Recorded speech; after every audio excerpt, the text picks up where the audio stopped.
नमस्कार. बाहेरचा आवाज येतो थोडासा, बॅकग्राऊंड साऊंड, मुलं खेळत आहेत.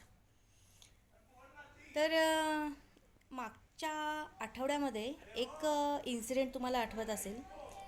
एक लेडी जी आहे, तिचं डोकं फुटलं आहे आणि ती हॉस्पिटलमध्ये आहे ॲडमिट. आणि ती मीडियावाल्यांना सांगते, माझ्या नवऱ्याने माझ्या डोक्यात वरवंटा घातला. का तर कुठल्या तरी इसमाने तिला मेसेज केला, नाईस डी पी, आणि तो मेसेज तिच्या नवऱ्याने रीड केला आणि तिच्या नवऱ्याने तिच्या डोक्यात वरवंटा घातला. तर हे बघा, मलाही मेसेज आला होता, नाईस डी पी.